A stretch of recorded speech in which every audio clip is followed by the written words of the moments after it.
Hello and welcome to the session on Sigmund Freud's psychoanalytic theory.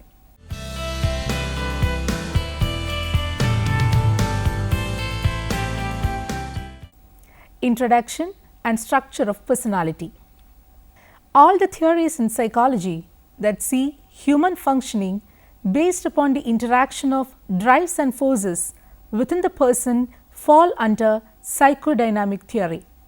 Freud's psychoanalysis was the original psychodynamic theory. His psychoanalytic theory is described under three main headings: structure of personality, dynamics of personality, and development of personality. Structure of personality. In order to describe the structure of personality, the two models have been developed: topographical model and dynamic or structural model. Topographical model. According to Freud, the human mind has three levels of consciousness: the conscious, the preconscious, and the unconscious. The conscious mind is that layer of mind which contains memories, thoughts, and desires of which we are aware at a given moment. Conscious state is related to the immediate experiences. As a result, conscious state represents the short and limited aspect of personality. The preconscious mind is the layer that stands between conscious and unconscious parts of mind and refers to those experiences of which the individual is not aware of a given moment, but which could be recalled easily. The third is the unconscious mind. Many of the experiences conflicting with the needs, wishes, etc. of the individual may be immensely painful and hence may create strong anxiety to the organism. To escape from this danger, such experiences are pushed down into the bottom of the mind. Hence, at a given time, the organism will not be aware of these suppressed experiences. Neither can it bring these to the surface by ordinary means. This hidden area of the mind is called unconscious mind. Freud saw it as a dumb box for urges, feelings, and ideas that are tied to anxiety, conflict, and pain. We can use the metaphor of an iceberg to help us in understanding Freud's topographical model. Only 10% of iceberg is visible, that is conscious, whereas the other 90% is beneath water, that is preconscious and unconscious. Dynamic or structural model. Freud believed that personality structure is composed of three major systems: the it, the ego, and the superego. Each of these systems has its own properties and mechanisms, but they interact with one another closely, and the human personality is the outcome of such an interaction. The it. The it is the original system of personality. It is from this that the ego and the superego become differentiated. It is instinctual in nature. It is also the reservoir of psychic energy, which is called the libidinal energy. It furnishes all the energy for the functioning of ego and the superego as well. It operates on the pleasure principle, and it has only one motive, namely deriving pleasure for the individual. As such, it is not concerned with good or bad, right or wrong, real or unreal. This means that for the reduction of tension, it chooses a path which is most pleasurable to the individual. Since it cannot tolerate increase of energy, which when pent up produces tension, it functions in a manner helpful for discharging the psychic energy, thereby restoring the organism to a comfortably constant and low energy level. There are two processes employed by it for the fulfillment of its goal. They are reflex action and primary process. Reflex actions are inborn and automatic, like sneezing and blinking. They reduce the tension immediately. The primary process attempts to discharge the function by formulating an image of an object or action that will provide pleasure. The pleasure thus derived is unrealistic and only temporary. So, a secondary psychological process starts developing. The ego. The ego develops out of it in order to facilitate the goals of it in a more acceptable manner and without causing danger to the individual. This is done by deriving energy from the it. Apart from it, ego has no existence as it is a reservoir of all energy. While it functions on the pleasure principle, the ego obeys the reality principle. The ego distinguishes between the subjective experiences and the objective truth. The ego operates by means of the secondary process. It is realistic thinking. It is interested only in whether an experience is painful or pleasurable. The relationship between the ego and it is intimate and complex. The ego may be servile and try at all costs to remain on good terms with the it, or the ego's concern with self-preservation may cause it to contest the impulsive it. Freud once said, "Imagine that the relationship between the ego and the it is similar to the relationship between a horse, that is it, and its rider, that is ego.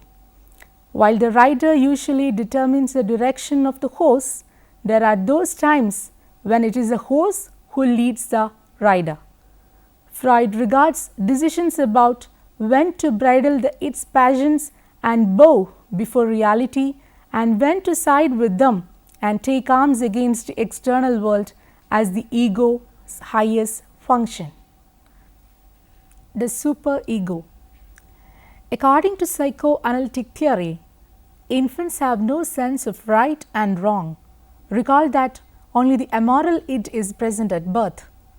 At first, this function is carried out by the parents on whom the helpless child must depend for many years. They reward certain behaviors, gratifying reassurance of their presence and affection. But they also punish other actions, a threatening sign that the child has lost their love and is now at the mercy of an awesome and dangerous environment. Partly to protect itself from such disasters and partly because it identifies with the all-powerful parents, the ego begins to internalize their standards. This leads to the formation of the superego, a special part of the ego that observes and sits in judgment above the rest. The superego is partly conscious and partly unconscious. It starts to develop out of the ego during the 3rd to 5th year of life and continues to introject characteristics of teachers, teenage idols, and other authority figures, though these usually remain of secondary importance. Since the parents indirectly reflects the demands of society, the superego helps perpetuate the status quo. The superego includes two components: the conscience punishes illicit thoughts and actions, and the ego ideal rewards desirable behavior. A person who refuses to cheat or steal, even though no one else is watching, or who strives to do the best possible job without being supervised, is responding to the dictates of the superego. For behaving in such acceptable ways, the superego rewards the ego with feeling of pride and virtue. Unfortunately, psychic life is rarely this much pleasant. Much of the superego lies in the unconscious, where it is intimately related to the it. It condemns the it's illicit impulses as severely as actual misdeeds, but can directly influence only the ego. Therefore, both forbidden impulses and unacceptable behaviors cause tension to be generated between the superego and ego, and this is experienced by the ego as guilt or moral anxiety.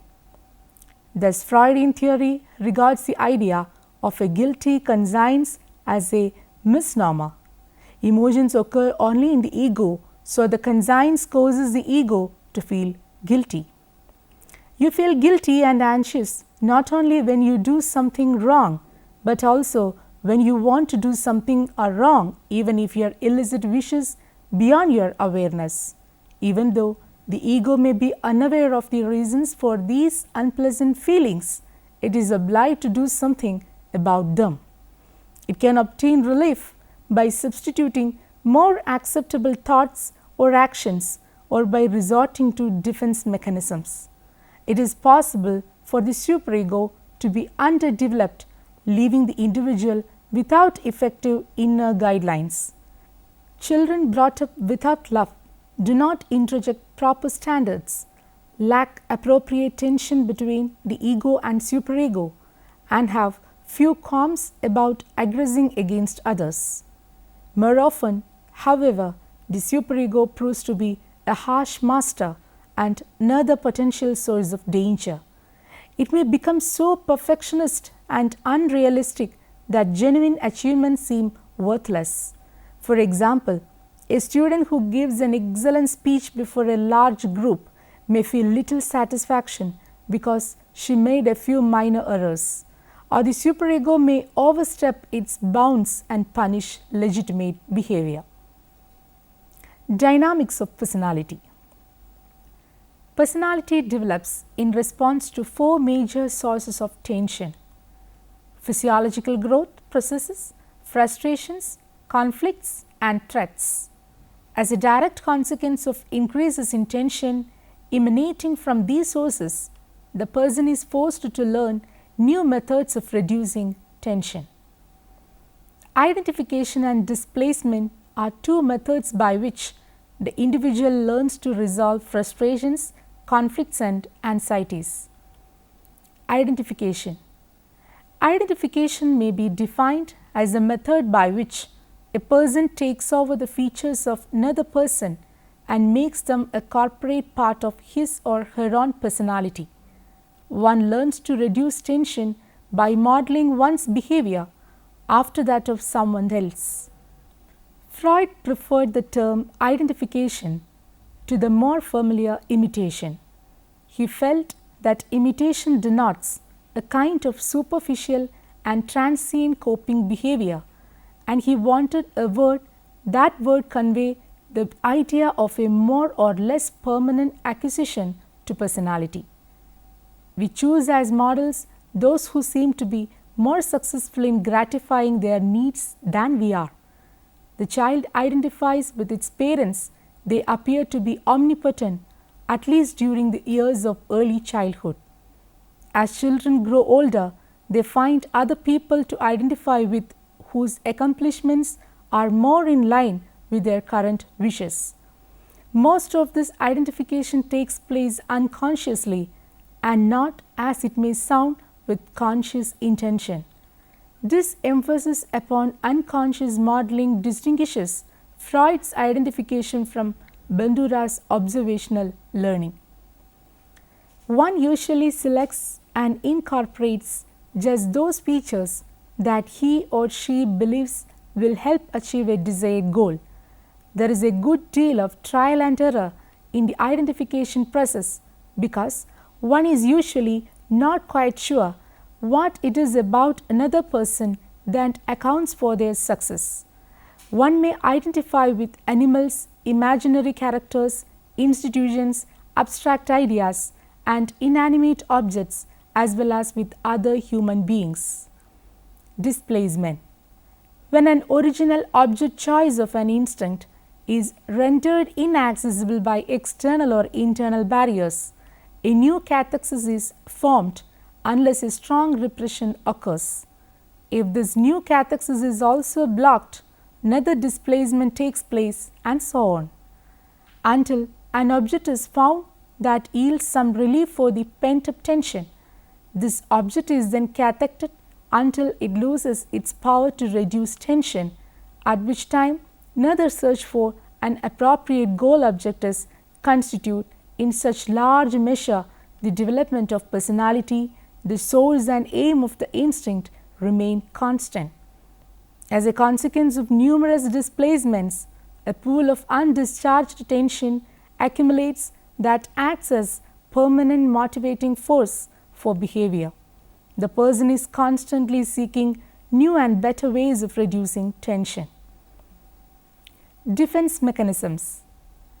Anxiety comes from realistic sources in the external world and conflict within one's own mind. A common conflict is when it desires something that ego and or superego do not agree with. An important function of the ego is to operate defense mechanisms. Some of the important defense mechanisms are given below. Denial. Refusing to believe or even to perceive some threat in the external world. For example, I did not fail my exam, it must be a mistake. Repression. Unconsciously eliminating threatening material from consciousness and using anti-cathexis to prevent it from regaining consciousness, thus being unable to recall it. Regression. Unconsciously adopting behavior typical of an earlier and safer time in one's life. A reverse flow of libido to an object previously abandoned or to an earlier psychosexual stage. Reaction formation. Repressing threatening beliefs, emotions or impulses and unconsciously replacing them with their opposites. Projection. Unconsciously attributing one's own threatening impulses, emotions or beliefs to other people or things. Rationalization. Using and believing superficially plausible explanations in order to justify illicit behavior and reduce feelings of guilt. Intellectualization. Unconsciously separating threatening emotions from the associated thoughts or events and reacting on only an intellectual level. Displacement. Transferring behaviors or emotions, often unconsciously, from one object to another that is less threatening. Sublimation. Unconsciously channelizing illicit instinctual impulses into socially acceptable behavior, a form of displacement but one that represents ideal behavior. Development of personality. Freud believed that the child is father to the man. In fact, he made the rather startling assertion that the basic foundation of an individual's personality has been laid down by the tender age of 5. To shed light on these crucial early years, Freud formulated a stage theory of development. He emphasized how young children deal with their immature but powerful sexual urges. He used the term sexual in general way to refer to many urges for physical pleasure. According to Freud, these sexual urges shift in focus as children progress from one stage of development to another. Indeed, the names for the stages oral, anal, genital and so on are based on where children are focusing their erotic energy during that period. Thus, psychosexual stages are developmental periods with a characteristic sexual focus that leave their mark on adult personality. Freud theorized that each psychosexual stage has its own unique developmental challenges or tasks. The way these challenges are handled supposedly shapes personality. The process of fixation plays an important role in this process. Fixation is a failure to move forward from one stage to another as expected. Essentially, the child's development stalls for a while. Fixation can be caused by excessive gratification of needs at a particular stage or by excessive frustration of those needs. Either way, fixations left over from childhood affect adult personality. Generally, fixation leads to an overemphasis on the psychosexual needs prominent during the fixated stage. Freud described a series of 5 psychosexual stages. Let us examine some of the highlights in this sequence. Oral stage. This stage encompasses the first year of life. During this period, the main source of erotic stimulation is the mouth in biting, sucking, chewing and so on. In Freud's view, the way the child's feeling experiences is handled is crucial to subsequent development. He attributed considerable importance to the manner in which the child is weaned from the breast or the bottle. According to Freud, fixation at the oral stage could form the basis for obsessive eating or smoking later in life, among many other things. Anal stage. In their second year, children get their erotic pleasure from their bowel movements through either the expulsion or retention of fecus. The crucial event at this time is toilet training, which represents society's first systematic effort to regulate the child's biological urges. Severely punitive toilet training leads to a variety of possible outcomes. For example, excessive punishment might produce a latent feeling of hostility toward the trainer, usually the mother. This hostility might generalize to women as a class. Another possibility is that heavy reliance on punitive measures could lead to an association between genital concerns and the anxiety that the punishment arouses. This genital anxiety derived from severe toilet training could evolve into anxiety about sexual activities later in life. Phallic stage. Around age 4, the genitals become the focus for the child's erotic energy, largely through self-stimulation. During this pivotal stage, the Oedipal complex emerges. That is, little boys develop an erotically tinged preference for their mother. They also feel hostility toward their father, whom they view as a competitor for mom's affection. Similarly, little girls develop a special attachment to their father. Around the same time, they learn that little boys have different genitals and supposedly develop penis envy. According to Freud, young girls feel hostile toward their mother because they blame her for their anatomical deficiency.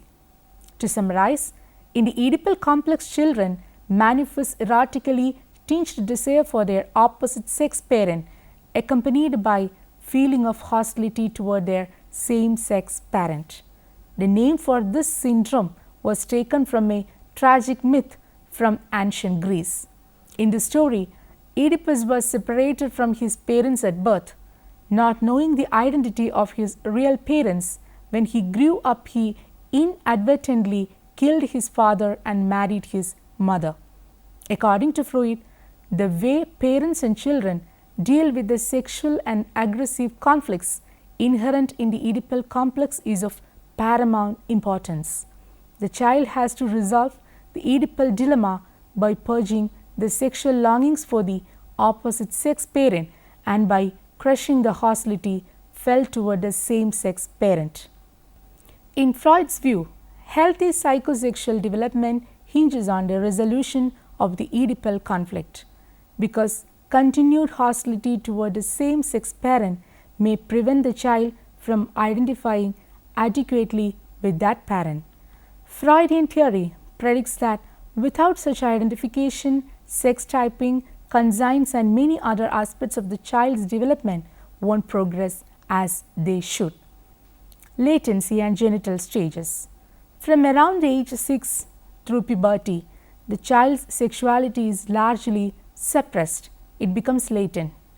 Important events during this latency stage center on expanding social contacts beyond the immediate family. With puberty, the child progresses into the genital stage. Sexual urges reappear and focus on the genitals once again. At this point, sexual energy is normally channeled toward peers of the other sex rather than toward oneself, as in the phallic stage. In arguing that the early years shape personality, Freud did not mean that personality development comes to an abrupt halt in middle childhood.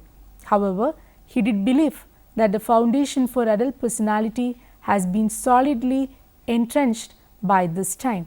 He maintained that future developments are rooted in early formative experiences and that significant conflicts in later years are replays of crises from childhood. In fact, Freud believed that unconscious sexual conflicts rooted in childhood experiences cause most personality disturbances. His steadfast belief in the psychosexual origins of psychological disorders eventually led to bitter theoretical disputes with two of his most brilliant colleagues, Carl Jung and Alfred Adler.